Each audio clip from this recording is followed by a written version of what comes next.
ஏசாயா 49வது அதிகாரம் 1வது வசனத்திலிருந்து 3ஆம் வசனம் வரைக்கும் நாம் எல்லாரும் இருக்கிற வண்ணமாய் சத்தத்தை உயர்த்தி நீங்கள் வாசிக்கும்படியாய் கேட்டுக்கொள்கிறேன். வாசிப்போம்.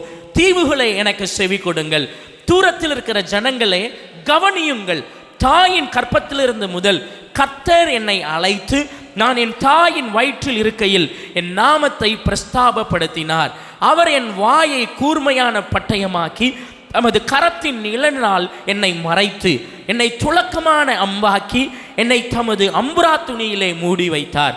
அவர் என்னை நோக்கி, நீ என் தாசன் இஸ்ரவேலே, நான் உன்னில் மகிமைப்படுவேன் என்றார். கண்களை மூடி ஜெபிப்போம். அன்பு தெய்வமே, பரலோக பிதாவே, உம்முடைய நாமத்திற்காய், உம்முடைய வல்லமைக்காய், உம்முடைய பிரசன்னத்திற்காய் நன்றி செலுத்துகிறோம். இதோ உம்முடைய பிள்ளைகள், உம்முடைய ஜனங்கள் உம்முடைய வார்த்தைகளை கேட்க ஆவலோடு வந்திருக்கிறோம். நீர் எங்களோடு பேசும். உம்முடைய வார்த்தையை பெற்றுக்கொள்ளாதவர்கள் உலகத்திலே தோற்று போகிறார்கள். நாங்களோ உம்முடைய வார்த்தையினால் ஜெயம் பெற கர்த்தர் கிருபை செய்தருளுவீராக. பேசும். அடியார்கள் கேட்கிறோம். இயேசு கிறிஸ்துவின் நாமத்தில் ஜெபிக்கிறோம் நல்ல பிதாவே. ஆமேன், ஆமேன், ஹல்லேலூயா. இப்படியாக இந்த வேத வசனம் சொல்லுகிறது, அவர் என்னை நோக்கி, நீ என் தாசன் இஸ்ரவேலே, நான் உன்னில் மகிமைப்படுவேன் என்றார். நீ என் தாசன் இஸ்ரவேலே, நீ என்னுடைய தாசன். இன்று நான் உங்களோடு பேச இருக்கிற தேவ செய்தியின் தலைப்பு தாசர்களின் மேன்மை. தாசர்களின் மேன்மை. The qualities or the blessings, the reverence of God's servant. தாசர்கள் என்றால் தேவனுடைய ஊழியக்காரர்கள், சர்வன்ட்ஸ், அவருடைய கட்டளைகளின்படி செய்கிறவர்கள். தமிழ் வார்த்தையிலே தாசர்கள் என்கிற வார்த்தைக்கு அர்த்தம் பார்த்தால் அடிமை என்று சொல்லப்படுகிறது. தேவன் தம்முடைய தாசர்களுக்கு கொடுத்திருக்கிற மேன்மைகள், தம்முடைய தாசர்களுக்கு தேவன் கொடுத்திருக்கிற நன்மைகள் இந்த வேத வசனத்தில் நாம் பார்க்கிறோம். 49வது அதிகாரம் 1வது வசனத்திலே, கவனியுங்கள், தாயின் கற்பத்திலிருந்த முதல் கர்த்தர் என்னை அழைத்து நான் என் தாயின் வயிற்றில் இருக்கையில் என் நாமத்தை பிரஸ்தாபப்படுத்தினார். ஒரு தேவனுடைய தாசன், கர்த்தருடைய ஊழியக்காரன், வேலைக்காரன், அடிமை, சர்வன்ட் ஆஃப் காட், அவர்களுடைய மேன்மை இந்த வசனம் சொல்லுகிறது. கவனி மகனே, கவனியுங்கள், உலகமே, பூமியே, சர்வ மனிதர்களே, கவனியுங்கள், கர்த்தர் என்னை தாயின் கற்பத்தில் இருந்து அழைத்து. ஒரு தாசன் யார்? அவன் தாயின் கற்பத்தில் இருந்து கர்த்தரால் அழைக்கப்பட்டவன். கர்த்தருக்கு வேலைக்காரன், அடிமையா இருக்கிறவன் யார்? அவன் சந்தர்ப்ப சூழ்நிலைமை சரியில்லாததினாலே, படிப்பு வராததினாலே, உலகத்திலே ஜெயிக்க முடியாததினாலே, பணம் இல்லாததினாலும் ஒன்றத்திற்கும் உதவ முடியவில்லை என்கிறதற்காக ஊழியத்திற்கு வந்தவன் அல்ல. தாசன் என்கிறவனுடைய மதிப்பு அவன் தாயின் கற்பத்திலேயே கர்த்தர் அவனை அழைத்திருக்கிறார். இங்கே வந்திருக்கிற ஒவ்வொருவனும் நம் தேவனுடைய தாசர்களாக இருக்கிறோம். நீங்கள் அனைவருமே தேவனுடைய தாசர்கள். எப்படிப்பட்ட பெயர் வேண்டும் என்றாலும் வைத்துக் கொள்ளுங்கள்.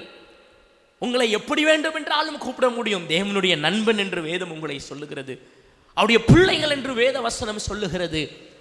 அவருடைய உடன் பங்காளிகள், இயேசு கிறிஸ்துவின் உடன் சகோதர சகோதரிகள் என்று வேத வசனம் சொல்லுகிறது. ஆனால் இன்று நீ தேவனுடைய தாசனாய் இருப்பாய் என்றால், நீ கர்த்தருடைய அடிமையாய், தேவனுடைய வேலைக்காரனாய், சர்வன்டாக இருப்பாய் என்றால் கர்த்தருடைய ஆசீர்வாதம் உனக்கு எப்படியாக இருக்கும்? ஏனென்றால் ஒரு தேவ தாசன், அவன் தாயின் கற்பத்திலே கர்த்தர் அவனை அழைத்து இருக்கிறார்.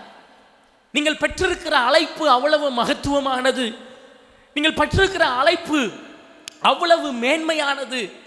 ஏதோ நான் சபைக்கு வந்தது என்னுடைய தகப்பனுடைய தாயுடைய ஜபம் என்று சொன்னால் மாத்திரம் போதாது. நீங்கள் இல்லை என்றால் நான் எப்படியோ ஏதோ நான் அறிந்து கொண்டேன், இயேசுவை எப்படியோ நான் தெரிந்து கொண்டேன் என்று சொன்னால் அது ஏற்புடையது அல்ல. தேவனுடைய பிள்ளைகளே, கர்த்தருடைய தாசர்களே, தேவனுடைய ஊழியத்தை செய்து கொண்டிருக்கிறவர்களே, சுவிசேஷம் அறிவித்துக் கொண்டிருக்கிறவர்களே, எந்த விதத்திலேயாவது தேவனுக்கு அடிமையாக பரலோக ராஜாவுக்கு சேவகனாய் இருந்து கொண்டிருக்கிற தேவ பிள்ளைகளே, கர்த்தர் உங்களை உங்கள் தாயின் கற்பத்திலிருந்து உங்களை அழைத்திருக்கிறார். எரேமியா தீர்க்கதரிசி சொல்லும் பொழுது சொல்லுகிறார், என் தாயின் கற்பத்திலே கர்த்தர் என்னை பரிசுத்தப்படுத்தி. தேவனுடைய பிள்ளைகளை, கர்த்தர் அவருடைய ஸ்தோத்திரம், உங்களுடைய தாயின் கற்பத்திலே உங்களை அழைத்திருக்கிறார். தாயின் கற்பத்திலே உங்களை பரிசுத்தப்படுத்தி இருக்கிறார். தாயின் கற்பத்திலே உங்களுடைய பெயரை பிரஸ்தாபப்படுத்தி இருக்கிறார். நீங்கள் விசுவாசிக்கணும், நான் பிறக்கிறதற்கு முன்பாகவே பரலோகத்திலே என்னை குறித்த சாட்சி சொல்லப்பட்டு இருக்கிறது. நீங்கள் உருவாகிறதற்கு முன்பாக தாயின் கற்பத்திலே நீங்கள் ஸ்தோத்திரம் உருவான நாள் முதல் உங்களை குறித்த ஒரு பெரிய ஆசீர்வாதமான வாக்குத்தத்தம் பரலோகத்தில் எழுதப்பட்டு இருக்கிறது. உங்களுடைய குடும்பத்தை குறித்த நிச்சயமான ஆசீர்வாதம் சொல்லப்பட்டு இருக்கிறது. நீங்கள் செய்ய போகிற, கர்த்தருக்காய் சாதிக்க போகிற ஒரு பெரிய ஊழியத்தின் அடையாளம் நீங்கள் தாயின் கற்பத்தில் இருக்கும் பொழுது கர்த்தர் உங்கள் ஒவ்வொருவருக்கும் அவர் போட்டு விட்டார், அவர் சொல்லிவிட்டார். தாயின் கற்பத்திலே அவர் என்னை அழைத்து, ஏசாயா தீர்க்கதரிசியின் புஸ்தகத்திலே சொல்லப்பட்டு இருக்கிறது. அது மாத்திரமா, நான் தாயின் கற்பத்திலே இருந்தது முதல் என் நாமத்தை அவர் பிரஸ்தாபப்படுத்தி. எப்படி ஒரு தாசன் உருவாக்கப்படுகிறான்? நீ இந்த தேவனுடைய தாசனா இருக்க விரும்புகிறாயா? நீ எப்படி உருவாக்கப்பட்டிருக்க வேண்டும்? உன் தாயின் கற்பத்தின் முதல்.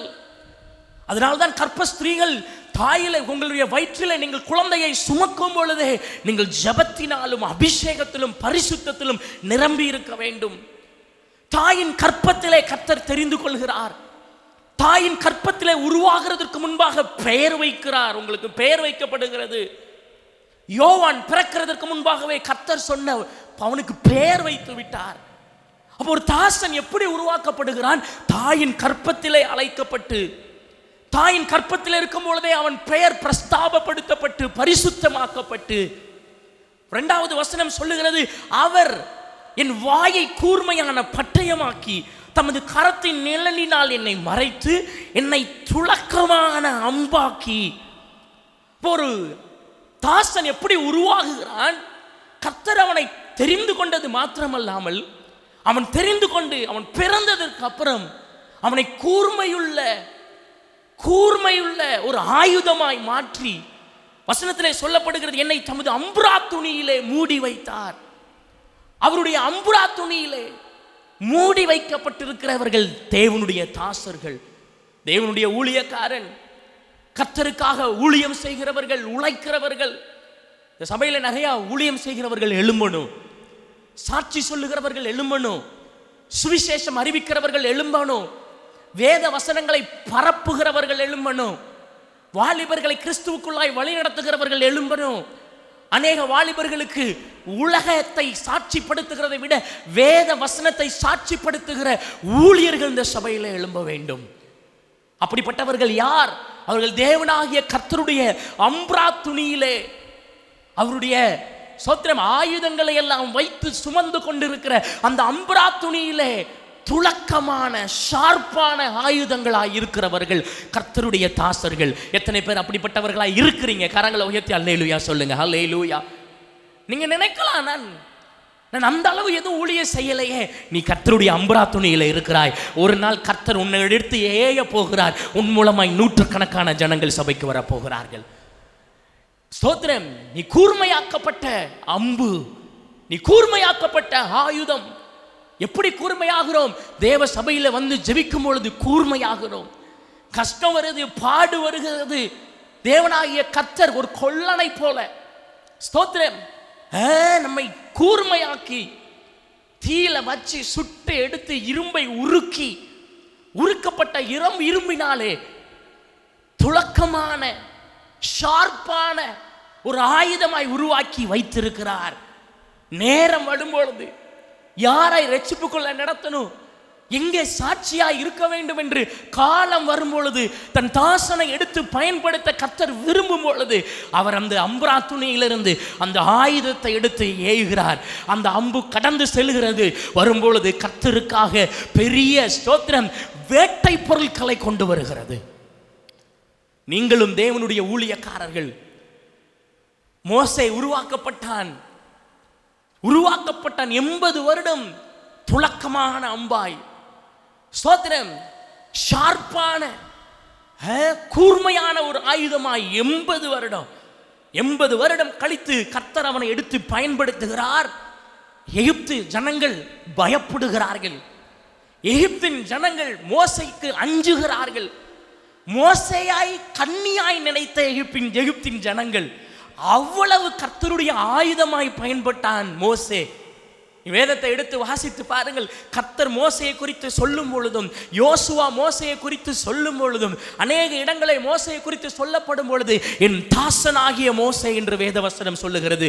இன்றும் கர்த்தர் உங்களை பார்த்து சொல்லுகிறார், நீ என் தாசன், நீ என் தாசன் என்று கர்த்தர் சொல்லுகிறார். நீங்கள் உருவாக்கப்பட்டு இருக்கிறீர்கள். ஏன் ஊழியம் செய்யணும்? நான் ஏன் கர்த்தருக்கு அடிமையா இருக்கணும்? கர்த்தர் அதுக்கெல்லாம் ஒரு சிலர் தான் இருக்கிறாங்க. நான் ஏன் இப்படி இருக்கணும்னு யோசிக்கிறீங்களா? கர்த்தருடைய தாசர்களுக்கு கிடைக்கிற மேன்மைகளை நான் இன்னைக்கு சொல்லுகிறேன். வாலிபர்கள் கவனியுங்க, சிறு பிள்ளைகள் கவனியுங்கள், ஊழியத்தின் மேல் வாஞ்சையுள்ளவர்கள் கவனியுங்கள். என் பிள்ளையை எப்படியாவது, என் மூத்த பிள்ளையை நான் எதற்கு ஊழியத்துக்கு அனுப்பணும்னு யோசித்து கொண்டிருக்கிறீர்களா? நீங்கள் கவனியுங்கள். நான் எப்படியாவது ஊழியம் செய்யணுமே எனக்கு யோசித்து கொண்டிருக்கிற நீங்கள் கவனியுங்கள். நான் உங்களுக்கு ஸ்தோத்திரம் தாசர்களின் மேன்மையை குறித்து சொல்லுகிறேன். வசனம் சொல்லுகிறது 3வது வசனத்திலே 49வது அதிகாரம் 3வது வசனத்திலே, அவர் என்னை நோக்கி, நீ என் தாசன் இஸ்ரவேலே, நான் உன்னில் மகிமைப்படுவேன் என்றார். ஒரு தாசனுடைய மேன்மை என்ன தெரியுமா? தேவனாகிய கர்த்தர் உங்களில் மகிமைப்படுவார். கர்த்தர் உங்களில் மகிமைப்பட வேண்டும். கர்த்தர் உங்கள் குடும்பத்தில் மகிமைப்பட வேண்டும். கர்த்தர் உங்களுடைய பிள்ளைகளின் வாழ்க்கையில் மகிமைப்பட வேண்டும். யார் தேவனுடைய தாசர்களோ, யார் கர்த்தருடைய அடிமைகளாக இருக்கிறார்களோ, யார் தேவனுடைய ஊழியக்காரராக இருக்கிறார்களோ, அவர்கள் வாழ்க்கையின் மூலமாய் கர்த்தர் மகிமைப்படுவார். உங்களின் மூலமாய் கர்த்தர் மகிமைப்பட வேண்டும் என்று நினைத்தால் நீங்கள் யார்? நீங்கள் யாராக இருக்க விரும்புகிறீர்கள்? தேவதாசனே, தேவனுடைய வேலைக்காரரே, அதுல ஒரு பெருமை. கர்த்தர் ஏன் மூலமாய் மகிமைப்படுவார்? கர்த்தர் ஏன் வாழ்க்கையில மகிமைப்படணும்? நீங்க வேலை பார்க்கிற இடத்துல உங்கள் மூலமாய் கர்த்தராகிய இயேசு மகிமைப்பட வேண்டும். நீங்க ஒரு ஹாஸ்பிட்டல்ல இருக்கிறீங்களா, அந்த ஹாஸ்பிட்டல்ல உங்க மூலமா இயேசு மகிமைப்படணும். நீங்க படிக்கிறீங்களா, நீங்க படிக்கிற இடத்துல உங்கள் மூலமா இயேசுவின் நாமம் மகிமைப்பட வேண்டும். நீங்க ஒரு பேங்க்ல இருக்கிறீங்களா, அந்த பேங்க்ல உங்களுடைய சொத்து உங்கள் மூலமா இயேசு கிறிஸ்துவின் நாமம் மகிமைப்படணும். இந்த அநேக கிறிஸ்தவர்கள் இயேசுவின் நாமத்தை மகிமைப்படுத்தாமல் இருக்கிறதுக்கு காரணம் அவங்க தாசன் என்கிற நிலைக்கு வரவில்லை. தாசன் என்கிற நிலைக்கு வரவில்லை.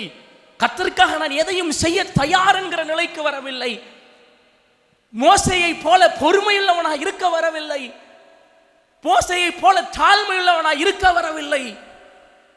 கிறிஸ்தவத்திற்குள்ளாக ஊடுருவி கொண்டிருக்கிறது பெருமை, வைராக்கியம், சண்டை, அநீதி. கர்த்தர் யார் மூலமாக மகிமைப்படுகிறாருங்கிறதே இல்லாம போச்சு.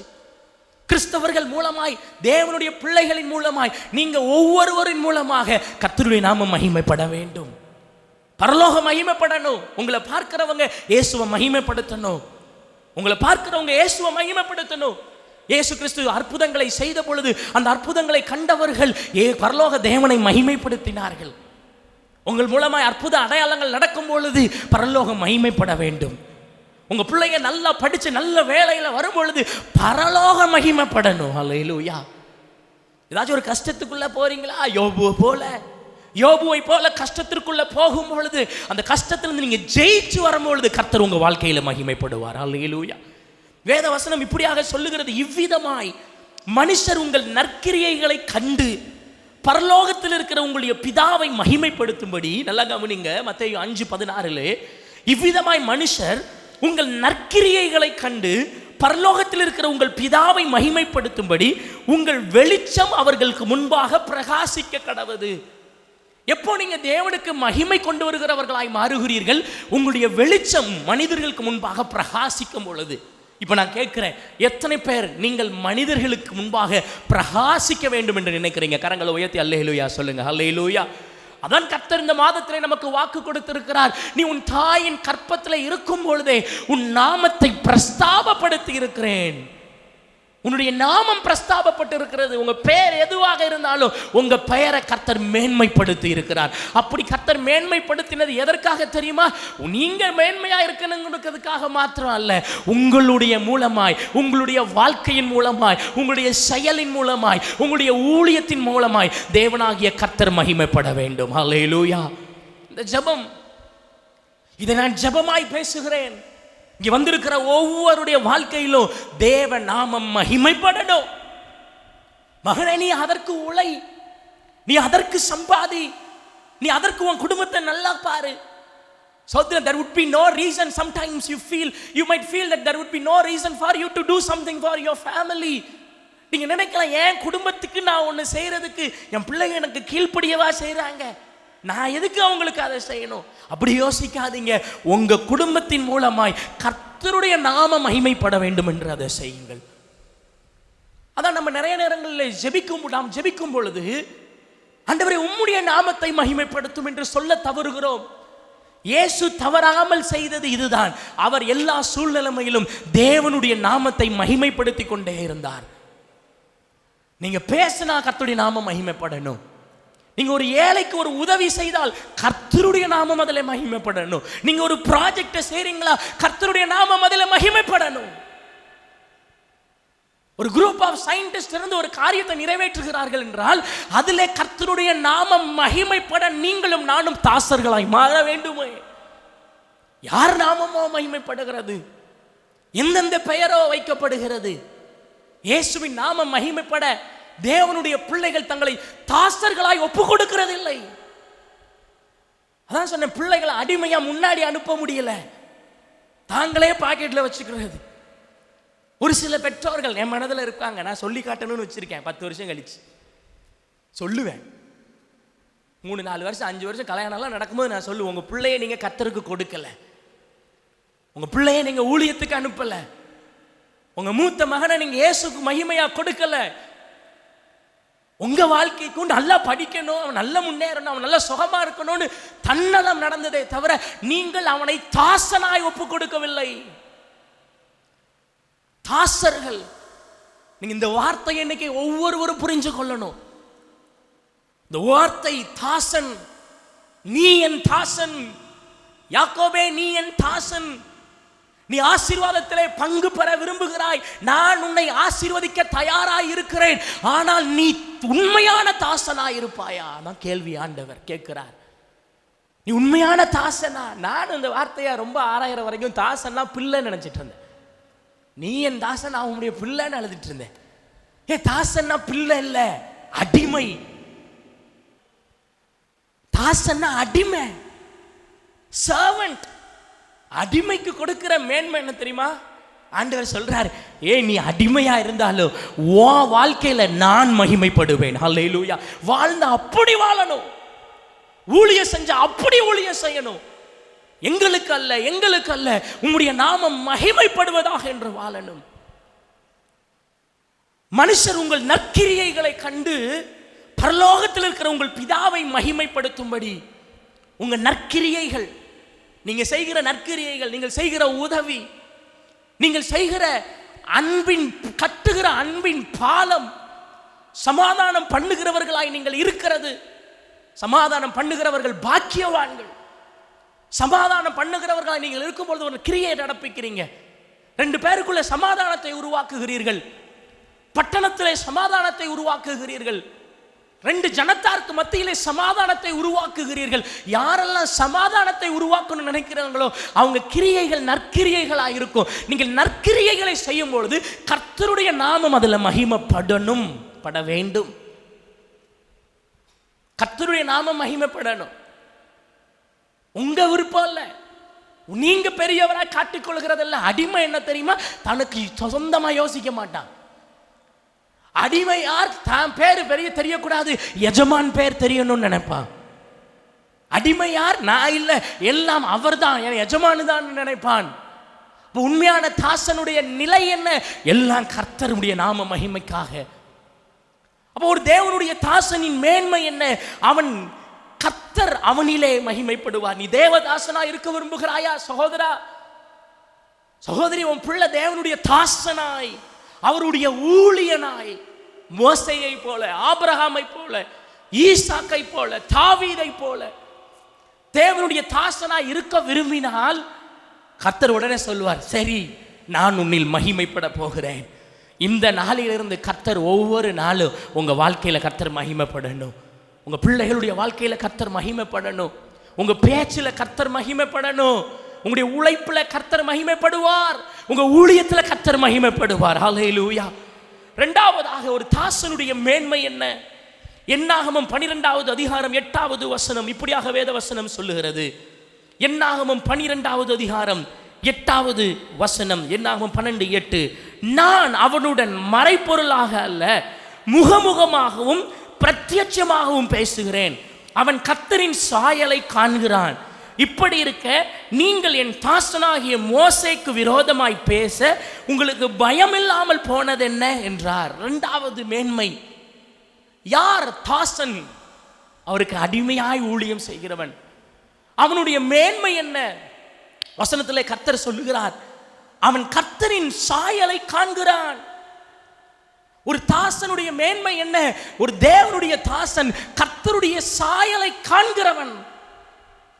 Who really sees who God is. கர்த்தர் எல்லாருக்கும் தன்னை வெளிப்படுத்துகிறவர் அல்ல. வேத வசனம் சொல்லுகிறது, அவர் மெய்யாகவே மறைத்து கொண்டிருக்கிற தேவன்.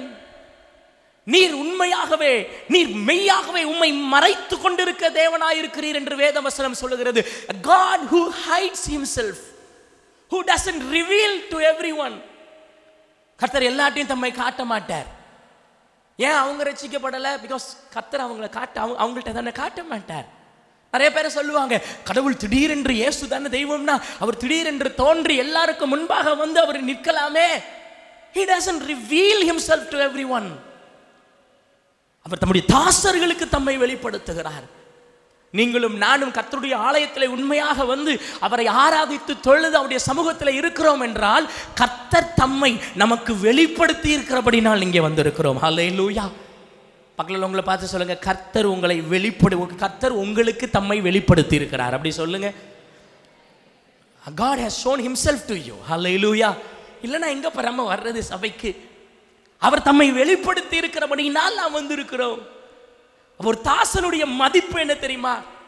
ஊழியனுடைய மதிப்பு, ஆண்டவர் சொல்லுவார், என்னை பத்தி தெரிஞ்சவன், என் மேன்மையை அறிந்தவன் என் தாசன், என்னை முகமுகமாய் பார்க்கிறவன் என் தாசன், என் செயல்களை அறிந்திருக்கிறவன் என் தாசன், என்னுடைய கிரியைகளை அறிந்திருக்கிறவன் என் தாசன்.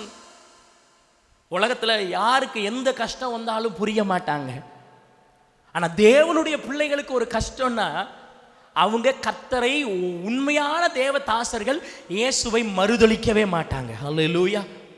நீங்க ஒரு உண்மையான தேவனுடைய பிள்ளைகிட்ட இருந்து எதை பிடுங்கி பாருங்க, எதை வாங்கி பாருங்க, அவங்க எவ்வளோ இழப்புக்குள்ள போனாலும் அவங்க இயேசுவை மாத்திரம் விட்டு கொடுக்க மாட்டாங்க. ஏன் தெரியுமா? அவங்களுக்கு தெரியும் யார் அவருடைய கர்த்தர் என்று. ஹல்லேலூயா. அவர் எவ்வளவு பெரியவர், அவர் எனக்காக என்ன செஞ்சார் தெரியுமா? அப்படி சொல்றவங்க தான் தேவனுடைய தாசர்கள். எத்தனை பேர் அப்படிப்பட்டவங்க இருக்கிறீங்க? ஹல்லேலூயா. ஹல்லேலூயா. எனக்கு ஆண்டவர் பயங்கரமா செஞ்சிருக்கிறார். என்னை நல்லா கவனிச்சிருக்கிறார். என்னை நல்லா பாதுகாத்து இருக்கிறார். தேவனுடைய பிள்ளைகளே, நான் இன்னைக்கு உங்களுக்கு கேட்கிறேன், do you know about your God? கர்த்தர் உங்களிடத்துல தம்மை வெளிப்படுத்தி இருக்கிறாரா? என் கர்த்தரை எனக்கு தெரியும்னு சொல்ல முடியுதா? வேதத்தின் மூலமாய் நீ அறிந்து கொண்டாயா? Did God reveal himself to you? கர்த்தர் தம்மை உங்களுக்கு வெளிப்படுத்தினார். அது புரியாதனால தான் நிறைய பேர் இயேசுவை விட்டு பின்வாங்குறாங்க.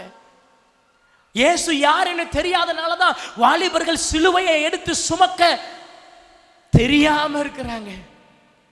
They rather do something else than to carry the cross of Christ.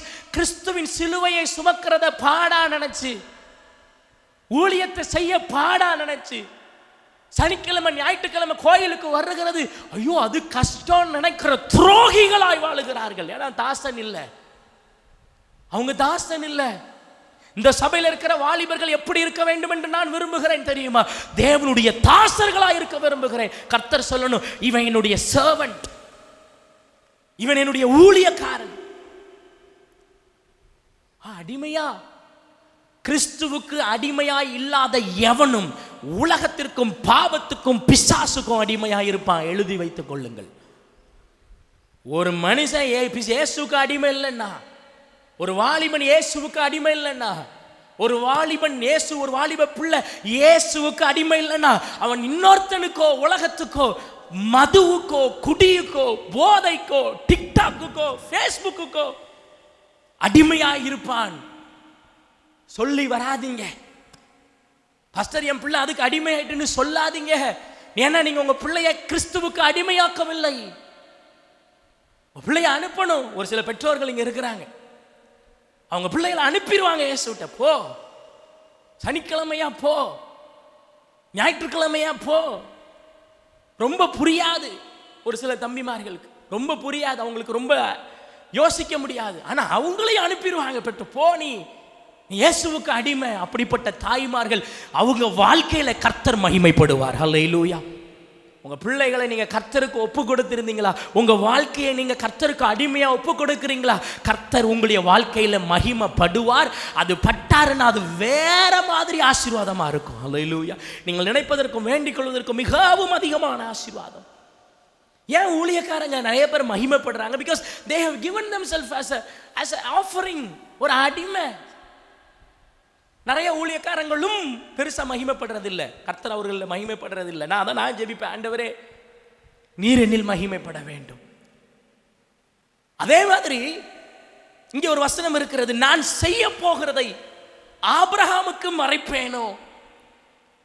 நான் செய்ய போகிறதை ஆபிரகாமுக்கு மறைப்பேனோ. தேவனாகிய கர்த்தர் சொல்லுகிற ஒரு வார்த்தை. கர்த்தர் ஆபிரகாமை என் தாசன் என்று அழைத்தார். என் தாசனாகிய ஆபிரகாம். ஆபிரகாமுக்கு அந்த ஸ்லாக்கியம் கிடைத்தது. அவர் சொன்னார், என் சர்வெண்ட் அவன். ஆனா சர்வெண்ட்டை பிச்சைக்காரனா வைக்கிற ஆண்டவர் நம்முடைய ஆண்டவர் அல்ல, ராஜாவா வைக்கிறவர் நம்முடைய ஆண்டவர். அல்லேலூயா. ராஜாக்களை காப்பாற்ற கர்த்தர் இந்த அடிமையை உருவாக்கினார். யாரு? ஆபிரகாம். அவனை குறித்து கர்த்தர் பெருமையா சொல்றார், நான் செய்ய போகிறதை ஆபிரகாமுக்கு மறைப்பேனோ. ஏன்னா அவர் வெளிப்படுத்துகிற தேவன். யாருக்கு? தம்முடைய தாசர்களுக்கு. நீங்கள் தேவனுடைய தாசர்களா இருந்தா கர்த்தர் உங்க குடும்பத்தில் ஒன்ன செஞ்சா அதை சொல்லிட்டு செய்வார். சொல்லுவார், பேச முயற்சிப்பார், காட்டுவார். இந்த கஷ்டம் வரப்போகுது, ஜெபம் பண்ணு. இந்த விஷயம் உனக்கு விரோதமா வரப்போகுது, நீ ஜெபம் பண்ணு. நிறைய பேர் சொல்லுவாங்க, பாஸ்டர் நைட்டு தூக்கம் திடீர்னு ரொம்ப ஃப்ரெஷ் ஆயிட்டு என்னால தூங்க முடியல. அப்ப கர்த்தர் உன்னை எழுப்புகிறார், உன்னை ஜெபிக்க சொல்லுகிறார். கர்த்தருடைய அழைப்பை அற்பமா எண்ணாதே. ஸ்தோத்திரம். நீ தேவனுடைய தாசனா? தம்முடைய தாசர்களுக்கு அவர் தம்மை வெளிப்படுத்துகிறார். மோசே கர்த்தருடைய சாயலை கண்டானாம். வேற யாரும் தேவாதி தேவனுடைய சாயலை பார்க்க முடியவில்லை. How he appeared. ஒரு தாசனுக்கு தன்னை வெளிப்படுத்துகிறார். என்ன செய்ய போற? உன் குடும்பத்தில் என்ன செய்வேன்? நீ எதற்காக ஜெபம் பண்ணணும்? உன் பிள்ளைகளுக்கு எது முக்கியம்? எந்த விஷயத்துல நீ நடக்கணும்? ஆண்டவர் தம்முடைய தாசர்களுக்கு அதை சொல்லுகிறார். ஏன் நீங்க தாசனாக முடியாது? ஏன் நீங்க தேவனுக்கு உழைக்கிறவர்களாய், ஊழியம் பண்ணுகிறவர்களாய், அவருக்கு சேவை செய்கிறவர்களாய், அடிமையா ஏன் மாற முடியாது? எத்தனையோ பேரை ஒவ்வொரு நாளும் சந்திக்கிறோம். அதுல ஒரு நாள்ல ஒருத்தங்களுக்கு இயேசு நல்லவர்னு சொன்னாலே நீங்க தேவனுடைய தாசனாய் மாற முடியுமே. கர்த்தர் அநேகம் செய்ய சொல்றார். சனிக்கிழமை ஜபத்துக்கு வர்றது இல்ல, ஒரு சனிக்கிழமை உபவாச ஜபத்துக்கு கர்த்தருடைய சமூகத்தில் வந்து நின்றா கர்த்தர் சொல்லுவாரே, என் தாசன் ஜெபிக்க வந்திருக்கிறான்னு சொல்லுவாரே. அந்த எக்ஸ்ட்ரா எஃபோர்ட், அந்த எக்ஸ்ட்ரா மைல், அந்த எக்ஸ்ட்ரா அடி எடுத்து வைக்கிறவன் தான் தேவனுடைய தாசன். நிறைய பேர் ஆசீர்வாதத்தை, சுகத்தை பெற்று செல்வார்கள். 10 குஷ்டரோகிகளும் சுகத்தை பெற்றாங்க.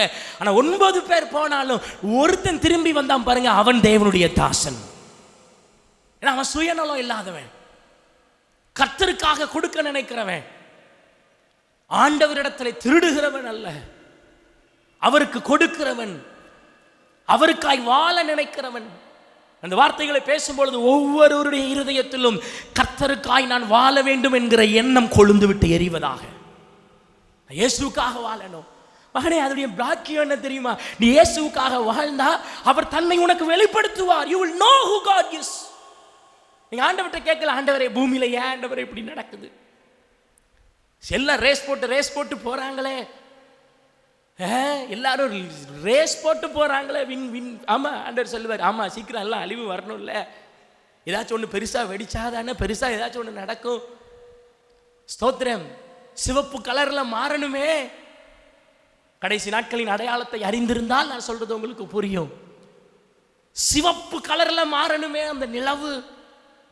செய்யறதே செய்யட்டும். இதெல்லாம் தெரிஞ்சு கொள்ற தேவனுடைய பிள்ளைகள் ஆபத்து வருகிறதுக்கு முன்பாகவே, குடும்பத்தில் ஆபத்து வந்ததுக்கு அப்புறம் இல்லை. மகனே, நீ தாசனா இருந்தால், நீ கர்த்தருக்குரிய அடிமையா இருந்தால், உன் வாழ்க்கையில ஒரு தீமை வருகிறதுக்கு முன்பாக கர்த்தர் அதை உனக்கு வெளிப்படுத்துவார். God will know. God will, He knows to remind you. He knows to keep you filled. சொல்லாம செய்கிறவர் அல்ல. எத்தனை பேர் விசுவாசிக்கிற கர்த்தர் சொல்லிட்டு செய்கிறவர்? ஹல்லேலூயா. ஏன்னா வசனம் சொல்லுது, என் சோத்திரம் ஆபிரகாமுக்கு நான் மறைப்பேனோ, நான் செய்ய போகிறதை ஆபிரகாமுக்கு மறைப்பேனோ ஆண்டவர் கொஸ்டின் கேட்டுட்டார். அப்ப ஆபிரகாம் தாசன் என்றால், இன்னைக்கு நீங்களும் நானும் கர்த்தருடைய தாசன் என்று நம்மை ஒப்பு கொடுக்கும் பொழுது ஆண்டவர் நமக்கும் எல்லாவற்றையும் வெளிப்படுத்த சித்தம் உள்ளவராக இருக்கிறார். ஹல்லேலூயா, ஹல்லேலூயா. 2 சாமுவேல் 7வது அதிகாரம் 8வது 9வது வசனம். இந்த வார்த்தைகளை கேட்கும் போதே நீங்க ஜெபிக்கணும், ஆண்டவரே நான் உம்முடைய தாசன் அப்படி என்று. 2 சாமுவேல் 7வது அதிகாரம் 8வது வசனம் 9வது வசனம். இப்பொழுது நீ என் தாசனாகிய தாவீதை நோக்கி, சேனைகளின் கர்த்தர் சொல்லுகிறது என்னவென்றால், வாசிங்க, நீ இஸ்ரவேல் என்கிற என் ஜனங்களுக்கு அதிபதியாயிருக்கும்படி ஆடுகளின் பின்னே நடந்த உன்னை நான் ஆட்டு மந்தையை விட்டு எடுத்து, நீ போன எவ்விடத்திலும் உன்னோட இருந்து உன் சத்துருக்களை எல்லாம் உனக்கு முன்பாக நிர்மூலமாக்கி, பூமியில் இருக்கிற பெரியோர்களின் நாமத்திற்கு ஒத்த நாமத்தை, பெரிய நாமத்தை உனக்கு உண்டாக்கினேன். தாசர்களுடைய மேன்மை என்ன தெரியுமா? பெரியவர்களின் நாமத்திற்கு ஒத்த நாமத்தை கர்த்தர் அவர்களுக்கு கொடுக்கிறார். அல்லேலூயா சொல்லுவோமா? அல்லேலூயா, அல்லேலூயா. பூமியில் இருக்கிற பெரியவர்களுக்கு ஒத்த நாமம். ஐயோ, இந்த குடும்பத்தில் தான் நான் பிறந்தேன், கவலைப்படாதீங்க. ஒரு கிராமத்தில் நான் இருக்கிறேனே, கவலைப்படாதீங்க. கர்த்தர் உங்களை மனிதர்கள் மேல் ஆசீர்வாதமாய் உங்களை வைக்க முடியும். அல்லேலூயா, அல்லேலூயா. கர்த்தர் தாயின் கற்பத்திலேயே தெரிந்து கொள்வார்.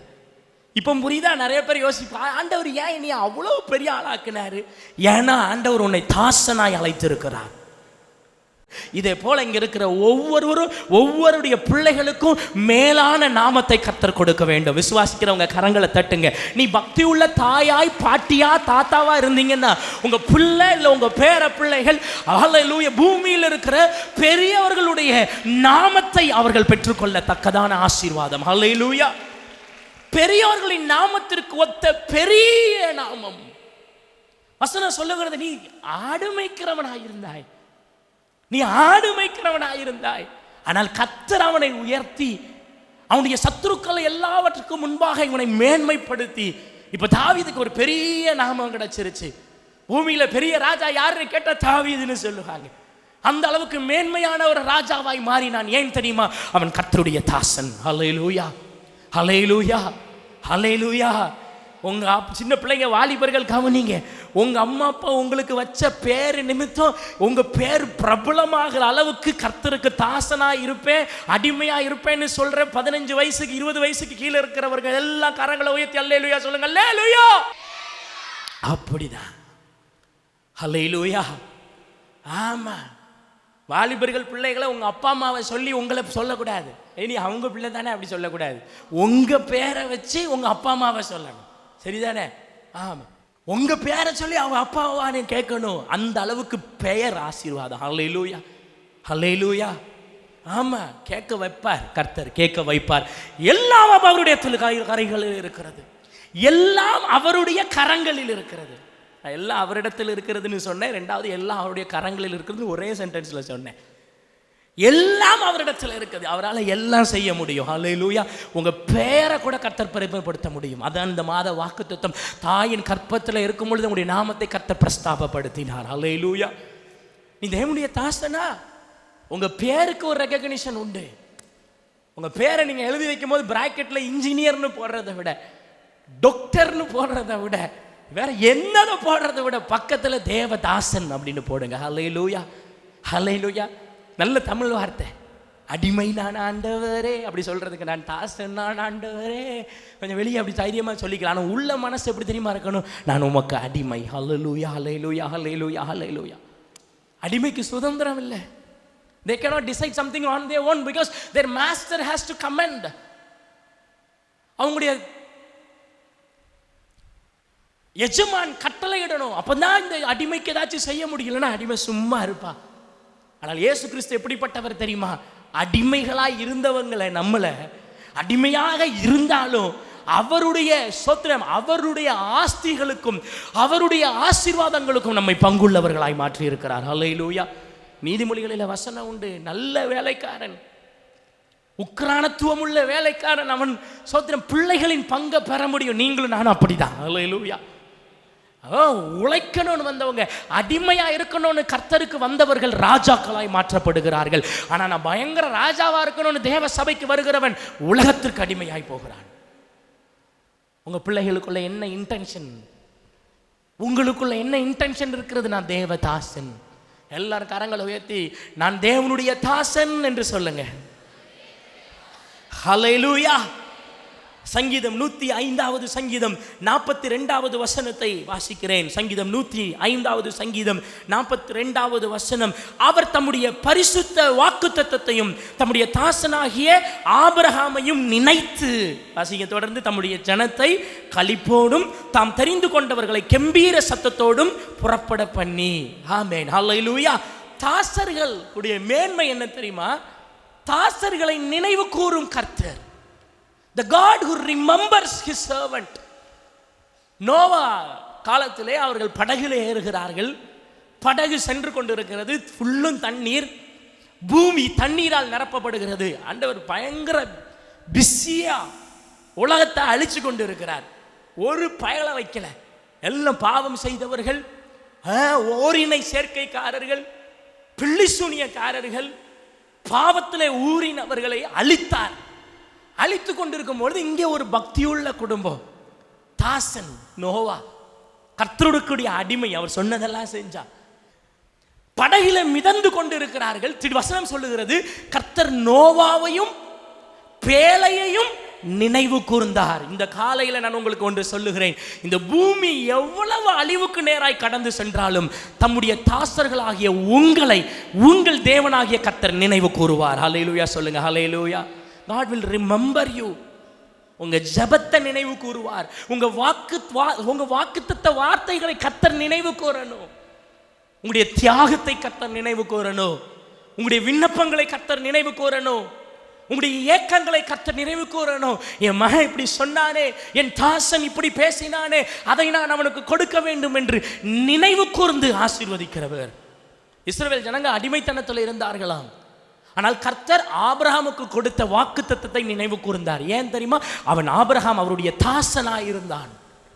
நீங்க தேவனுடைய தாசனாய் இருந்து பாருங்களேன், உங்க பிள்ளைகளுக்கு கர்த்தர் உங்க வாக்குத்தத்தத்தை நினைவு கூர்ந்து ஆசீர்வாதத்தை கொடுப்பார். ஹல்லேலூயா. ஹல்லேலூயா. இதுல இன்னொரு விசேஷமான ஒரு ஆசீர்வாதம். என்னாகமம் 14வது அதிகாரம் 24வது வசனத்தை வாசிங்க. என்னுடைய தாசனாகிய காலேப், 187வது பக்கம் வாசிங்க. என்னுடைய தாசனாகிய காலேப் வேற ஆவி உடையவனாய் இருக்கிறபடியாலும் உத்தமமாய் என்னை பின்பற்றி வந்தபடியினாலும் அவன் போய் வந்த தேசத்திலே அவனை சேர பண்ணுவேன். அவன் சந்ததியார் அதை சுதந்தரித்துக் கொள்வார்கள். அடுத்த ஒரு மேன்மை, ஒரு ஆசீர்வாதம் தாசர்களுக்கு என்ன தெரியுமா? தேவன் தம்முடைய தாசர்களின் சந்ததியை ஆசீர்வதிக்கிற கர்த்தர். இங்கே காலேபை குறித்து வேதவசனத்திலே சொல்லுகிறது, அவன் என்னுடைய தாசன். என்னுடைய தாசன் அவன் போய் வந்த தேசத்திலே அவனை சேர பண்ணுவேன். அது மட்டும் இல்ல, அவன் சந்ததியார் அதை சுதந்தரித்துக் கொள்ளுவார்கள். எத்தனை பேருக்கு இந்த ஆசீர்வாதத்தை மனசுல விரும்பணும்? ஏன்னு நான் சொல்றேன், நீங்க நிறைய ஜெபம் பண்ணுவீங்க, நீங்க நிறைய தியாகம் பண்ணியிருப்பீங்க. நம்முடைய சபையில் இருக்கிற அநேகரை குறித்து நான் கர்த்தரை ஸ்தோத்தரிக்கிறேன். ஸ்தோத்திரம். உங்க பக்தி, உங்க ஆசீர்வாதம் அது உங்களோட முடிவு பெற போகிறது இல்லை. ஏன் தெரியுமா? கர்த்தருடைய தாசர்களாய் நீங்கள் இருக்கிறபடினால் நீங்கள் பெற்ற ஆசீர்வாதம் உங்களோடு அல்ல, உங்களுடைய சந்ததியாரும் அதை சுதந்தரித்துக் கொள்வார்கள். கரங்களை அசைச்சு அல்லேலூயா சொல்லுவோமா? அல்லேலூயா.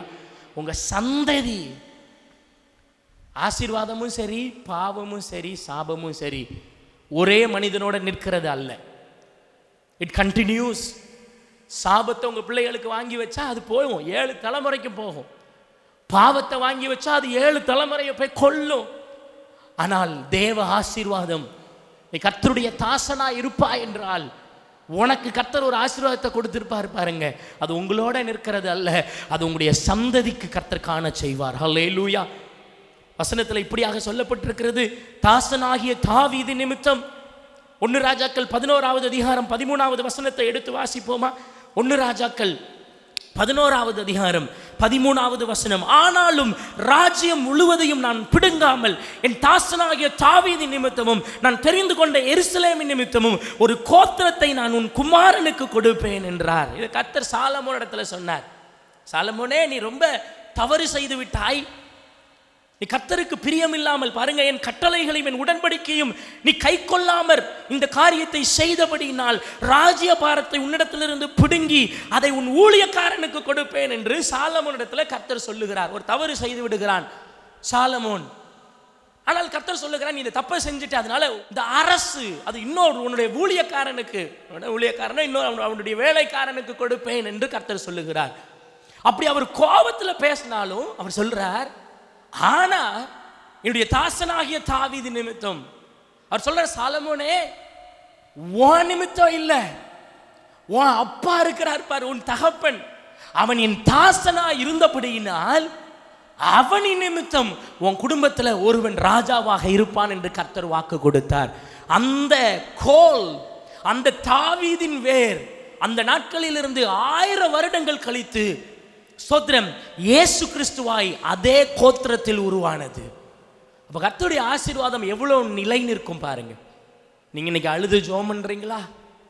ஐயோ, கர்த்தருடைய சமூகத்தில் உபவாசித்து ஜெபிக்கிற தாயே, மனதில் ஜெபத்தோடு வந்து அமர்ந்திருக்கிற தகப்பனே, ஐயாமார்களே, உங்க மனதில் இருக்கிற ஆசீர்வாதங்கள், உங்க ஜபத்தினால் நீங்கள் பெற்றுக்கொண்டது பணம் உங்க பிள்ளைக்கு போதோ போலையோ, உங்க ஆசீர்வாதம் உங்க சந்ததிக்கு போகும். கரங்களை அசைத்து அல்லேலூயா சொல்லுங்க. அல்லேலூயா, அல்லேலூயா, அல்லேலூயா. பிள்ளைகளின் வாழ்வை நீ காண்பாய். நீ தேவனுடைய தாசனாய் இருந்து பார், கர்த்தருக்கு ஊழியம் செய்து பார், தேவனுக்காய் உழைத்து பார். யாருக்கெல்லாமோ என்னெல்லாமோ செய்றீங்களே, ஸ்தோத்திரம், பார்ட்டி கொண்டாட போலாம், சாப்பிட போலாம், மற்ற விஷயத்துக்கு போறாங்க. ஆனா கர்த்தருக்கு அடிமையாய் தேவனை ஆராதிக்க வருகிறது இல்லை. கடைசி காலம் அப்படிதான் இருக்கும். கர்த்தருக்கு தாசர்கள் கொஞ்சமா தான் இருப்பாங்க, ஆனால் தாசர்கள் மேன்மையா இருப்பார்கள். தாசருடைய மேன்மை என்ன தெரியுமா? தாசர்களுடைய சந்ததி ஆசீர்வாதம் நிச்சயம்.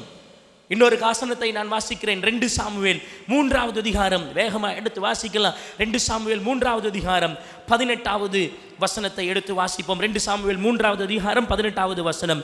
இப்பொழுது அப்படி செய்யுங்கள், என் தாசனாகிய தாவீதின் கையினால் என் ஜனமாகிய இஸ்ரவேலை பெலிஸ்தீரின் கைக்கும் அவர்களுடைய எல்லா சத்துருக்களின் கைக்கும் நீங்களாக்கி ரட்சிப்பேன் என்று கர்த்தர் தாவீதை குறித்து சொல்லி இருக்கிறாரே என்றார். நம்முடைய தாசனாகிய தாவீது நிமித்தம் ஆண்டவர் சொல்றார், நான் இஸ்ரவேல் ஜனங்களை பெலிஸ்தியரின் கைக்கும் அவர்களுடைய எல்லா சத்துருக்களின் கைக்கும் நீங்களாக்கி ரட்சிப்பேன். தாசர்களின் கைகளினால் சத்துருக்களிடத்திலிருந்து ஜனங்கள் நீங்களாக்கப்படுகிறார்கள். நீங்கள் தேவனுடைய தாசர்களாக இருப்பீர்கள் என்றால், கர்த்தருடைய சேவகர்களாக இருப்பீர்கள் என்றால், அடிமைகளாக இருப்பீர்கள் என்றால், உங்க கையினாலே அநேக ஜனங்களுக்கு கர்த்தர் மீட்பை கொடுப்பார். நிறைய பேர் பாவத்திலிருந்து விடுதலை ஆவாங்க, நிறைய பேர் பிசாசினிடத்திலிருந்து விடுதலை ஆவார்கள், நிறைய பேர் நோயிலிருந்து விடுதலை ஆவார்கள். ஏன் தெரியுமா? உங்களின் மூலமாய் கர்த்தர் ரட்சிப்பை ஏற்படுத்துவார். அல்லேலூயா சொல்லுவோமா? அல்லேலூயா. உங்க மூலமா கர்த்தர் ரட்சிப்பை ஏற்படுத்தணும் சகோதரா, உங்கள் மூலமாய் கர்த்தர் ரட்சிப்பை ஏற்படுத்தணும் சகோதரி. நீங்க நிறைய பேரை காப்பாற்றணும், மரணத்தில் இருக்கிறவர்களை காப்பாற்றணும், வேதனையில் இருக்கிறவர்களை காப்பாற்றணும், ஜீவன் இல்லாதவர்களுக்கு ஜீவனை அறிவித்து நீங்கள் காப்பாற்றணும். நீ தேவனுடைய தாசன் என்றால் உனக்குரிய மேன்மை என்ன தெரியுமா?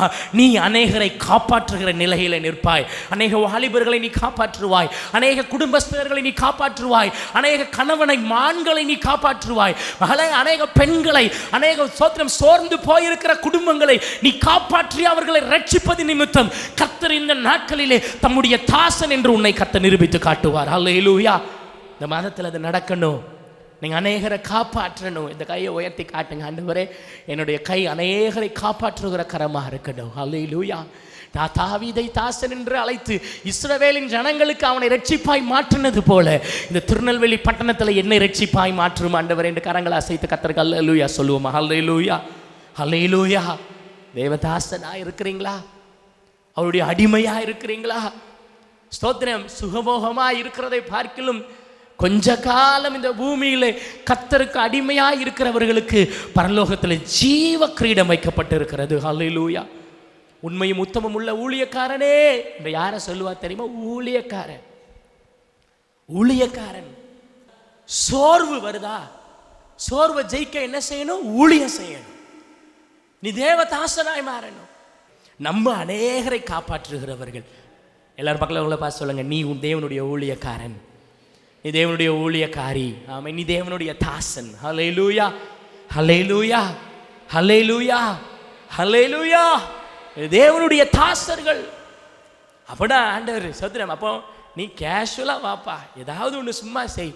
நீ எப்போ உன் கஷ்டத்தை மறக்கிறீங்களோ, நீங்கள் ஒன்ஸ் மறந்துட்டு, நான் என்ன சொல்லிட்டு இருந்தேன் பாருங்கள், நிறைய கஷ்டம் இருக்கும். பலிபீடத்தில் வந்து நாங்கள் ஒன்று செய்ய ஆரம்பிக்கிறோம், அதை மறக்கிறோம் பாருங்கள். திருப்பி கீழே இறங்கும் போது எதுக்கோ நம்ம கஷ்டப்பட்டவன்னு யோசிச்சா கூட அதை ஞாபகம் வராத அளவுக்கு செய்கிற உண்மையான ஜீவனுள்ள தேவனை நான் ஆராதித்து கொண்டு இருக்கிறேன். அல்லேலூயா. அதே ஆசீர்வாதம் உங்களுக்கும் உண்டு.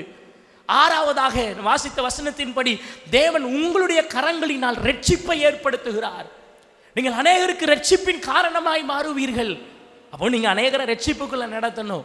சொல்லுங்க, நான் தேவனுடைய தாசன். இதை சொல்லிருங்க எல்லாரும். நான் தேவ உழைக்கிறவன், ரட்சிப்புக்கு காரணம். உங்க வீட்டுக்கு பக்கத்தில் ஒருத்தவங்க குடிவார் இருக்கிறாங்களா, அவங்க ரட்சிப்புக்கு நீங்க தான் காரணமா இருக்கணும். அல்லேலூயா. அவங்க நல்லா இருக்க நீங்க தான் காரணமா இருக்கணும். அவங்க குடும்பம் செழிப்பா இருக்க நீங்க தான் காரணமா இருக்கணும். பாஸ்டர், என் வீட்டு பக்கத்தில் ஒருத்தவங்க வந்தாங்க, அவங்க சீக்கிரம் காலி பண்ணி போயிட்டாங்க தெரியுமா, அப்படிங்கிறதுக்கு காரணம் நீங்களா இருக்கக்கூடாது.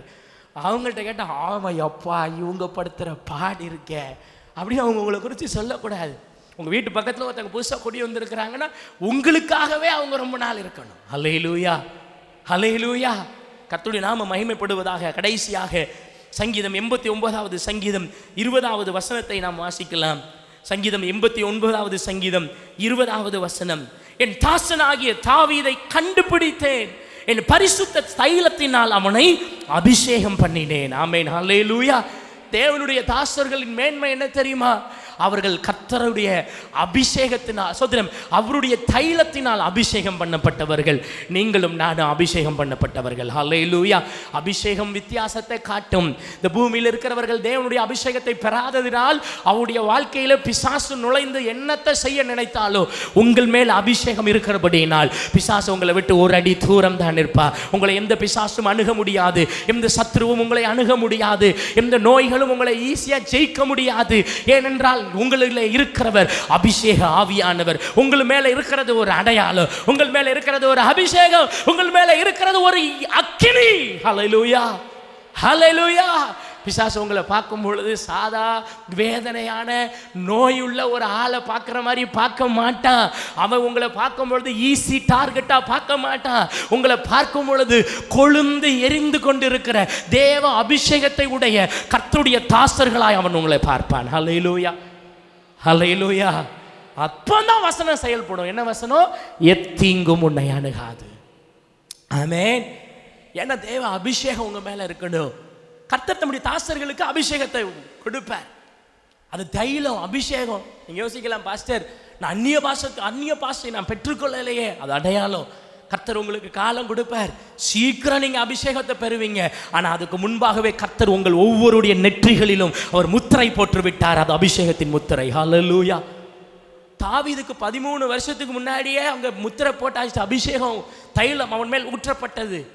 அதுக்கப்புறம் 13 வருஷம் அவன் காடுகளிலும் மலைகளிலும் ஒளிந்து கொண்டு இருக்கிறான். அவன் யோசிச்சிருப்பான், அபிஷேகம் பண்ணினாரே உண்மைதானா, நான் காட்டுல மலையில ஒளிஞ்சிட்டு இருக்கிறேனே. நல்லா பாருங்க, வேதவசனத்தில் சொல்லப்பட்டிருக்கிறது, ஒரு மலை இருக்குதா, அந்த மலைக்கு இந்த பக்கம் தாவீது இருக்கிறான், அந்த மலைக்கு இன்னொரு பக்கம் தாவீதை கொல்ல நினைக்கிற சவுல் இருக்கிறான். ஆனா சவுலுக்கு தெரியாது தாவீது இங்கே தான் இருக்கிறான்ட்டு. நடுவுல ஒரு பெரிய மலை. அதே போலதான் உங்கள் மேல் இருக்கிற அபிஷேகம் உங்களை பிசாசின் கண்களிலிருந்து மறைத்து உங்களை பாதுகாக்கும். ஹல்லேலூயா. உங்க பிள்ளைகளை அபிஷேகம் இல்லாமல் உலகத்துக்குள்ள அனுப்பாதீங்க. உங்க பிள்ளைகளை அபிஷேகம் இல்லாம இந்த சோத்திரம் சூழ்நிலைமைகளுக்குள்ளாய் அசுத்தத்திற்குள்ளாய் அனுப்பாதீங்க. ஆனா அதே நேரத்தில் உங்க பிள்ளைங்க அபிஷேகம் பெற்றுட்டாங்களா, தைரியமா அனுப்புங்க. அவன் உலகத்தை ஜெயித்து கொண்டு வருவான். ஹல்லேலூயா, ஹல்லேலூயா. தேவதாசனுடைய மேன்மை என்ன தெரியுமா? உங்கள் மேல் கர்த்தர் தைலமாகிய அபிஷேகத்தை ஊற்றி இருப்பார். தாவீது கூட கை வைக்க சவுலின் மேல் தன்னுடைய கரங்களை போட பயந்தான். அவன் சொன்னா அவன் அபிஷேகம் பண்ணப்பட்டவன். தாவீது ஒரு தேவனுடைய மனிதனே இன்னொரு அபிஷேகத்துக்கு பயப்படும் பொழுது நான் சொல்லுவேன், உங்களை குறித்த பயமும் உங்களை குறித்த மரியாதையும் இந்த உலகத்திலும் அசுத்த ஆவிகளுக்குள்ளும் பெருக நீங்க ஜெபிக்கணும். ஆமென், ஹல்லேலூயா. ஆண்டவர்கிட்ட கேட்கணும், ஆண்டவரே உங்களுடைய தாசனுக்குரிய தரத்தை எனக்கு தாங்க, உங்களுடைய தாசனுக்குரிய மேன்மையை எனக்கு தாங்க. நான் சொன்ன இந்த 7 காரியமும் கர்த்தர் உங்களுக்கு கொடுத்துட்டார்னா அது எவ்வளவு பாக்கியம் தெரியுமா? அதுதான், அதுக்கு நீங்க தேவனுடைய தாசனா இருக்கணும். கர்த்தருடைய தாசன், தேவனுக்கு அடிமை.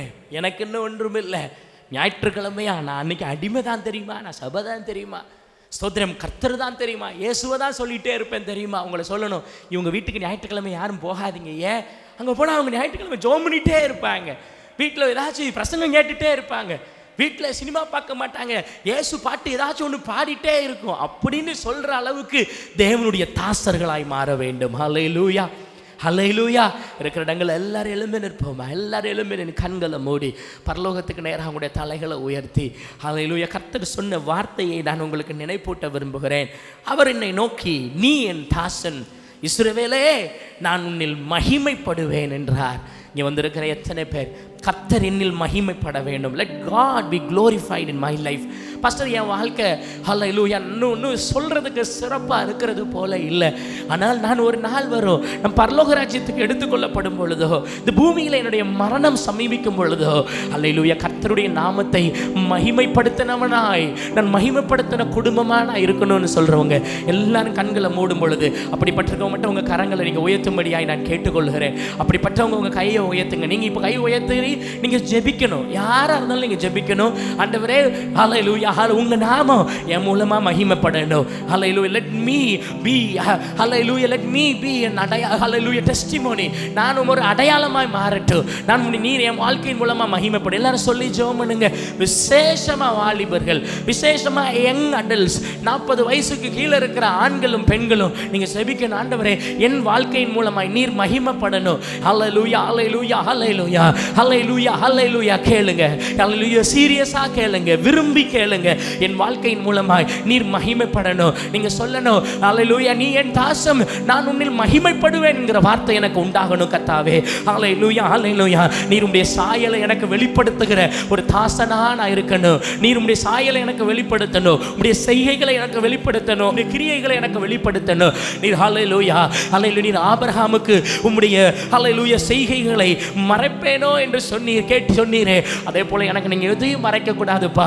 நான் உங்க தாசனா இருந்து, ஹல்லேலூயா, நான் உம்முடைய தாசனா இருந்து நான் உம்மை பற்றி அறிந்து கொள்ள வேண்டும். உம்முடைய நடவடிக்கைகளை அறிந்து கொள்ளணும், உம்முடைய செயல்களின் மகத்துவத்தை அறிந்து கொள்ளணும், உம்முடைய சாயலை நான் அறிந்து கொள்ளணும். ஹல்லேலூயா, ஹல்லேலூயா, ஹல்லேலூயா. என் பக்கமாய் நீர் வரணும். உம்மை என்னிடத்தில் மறைக்க கூடாது ஆண்டவரே. ஜெபிங்க. ஹல்லேலூயா, ஹல்லேலூயா, ஹல்லேலூயா. பெரியோருக்கு ஒத்த நாமத்தை எனக்கு நீர் தரணும் என்று கேளுங்க. ஹல்லேலூயா. என் குடும்பத்துக்கு பெரியவர்களுக்கு ஒத்த நாமம் எனக்கு வேணும். எங்க குடும்ப பேர் கெட்டு போக கூடாது. எங்கள் பிள்ளையின் நிமித்தமோ, இல்லை என்றால் எங்களுடைய விசுவாசத்தின் நிமித்தமோ, எங்களுடைய செய்கைகளின் நிமித்தமோ, எங்களுக்கு எங்களுடைய பெயர்ல எந்த குறைவும் வராதபடிக்கு, இன்னாருடைய குடும்பம் அவர்கள் ஆசீர்வதிக்கப்பட்டவர்கள், இன்னாருடைய பெயர் அது ஆசீர்வதிக்கப்பட்டது என்று சொல்லத்தக்கதாய் தேவனுடைய பிள்ளைகளே, உங்க பேரை மற்ற பிள்ளைகளுக்கு வைக்கிற அளவுக்கு, உங்க பேரை பிள்ளை மற்ற குழந்தைகளுக்கு ஹல்லேலூயா இந்த மாதிரி பேர் வச்சா அவங்க பக்தியா இருப்பாங்கன்னு நம்புகிற அளவுக்கு கர்த்தருடைய பெயரை ஆசீர்வதிக்க வேண்டும். ஹல்லேலூயா, ஹல்லேலூயா, ஹல்லேலூயா. எங்களை நினைவு கூர்ந்தருளும் என்று ஜெபியுங்க. எங்களுடைய சந்ததியை ஆசீர்வதித்தருளும் என்று ஜெபியுங்க. ஹல்லேலூயா, ஹல்லேலூயா. எங்களுடைய கரத்தினால் அநேகருக்கு ரட்சிப்பு உண்டாகட்டும். இந்த ஒரு ஜெபத்தை மட்டும் நான் இன்னும் ஒரு 2 நிமிஷத்துல முடிக்க போறதுனால இந்த ஒரு ஜெபத்தை மட்டும் எல்லாரும் நீங்க சேர்ந்து ஜெபிக்கணும். சொல்லணும். உங்க 2 கையை உயர்த்தி, ஆண்டவரே நான் அநேகருக்கு ரட்சிப்பின் காரணமா மாறணும், அநேகரை நான் ரட்சிக்கணும், நான் உம்முடைய தாசன், நான் செய்கிற ஒவ்வொரு காரியம் சின்ன விஷயமோ பெரிய விஷயமோ அநேகரை ரட்சிப்புக்குள்ள நடத்தணும், எனக்கு அப்படிப்பட்ட நன்மை செய்கிறவனாய், அல்லேலூயா, நற்கிரியை செய்கிறவனாய் என்னை மாற்றும் என்று கர்த்தரிடத்தில் கரங்களை அசைத்து கேட்போமா? அல்லேலூயா. பரிசுத்த தைலத்தினால், அல்லேலூயா அல்லேலூயா அல்லேலூயா அல்லேலூயா அல்லேலூயா அல்லேலூயா, ஆனந்த தைலத்தினால், பரிசுத்த தைலத்தினால் தேவனின் உங்களை அபிஷேகம் பண்ணுவாராக. எல்லாரும் இப்பொழுது கரங்களை தட்டி கர்த்தருக்கு மகிமை செலுத்தி, நான் கர்த்தருடைய தாசன் என்று சொல்லி கரங்களை தட்டுங்க. ஹல்லேலூயா ஹல்லேலூயா ஹல்லேலூயா ஹல்லேலூயா ஹல்லேலூயா.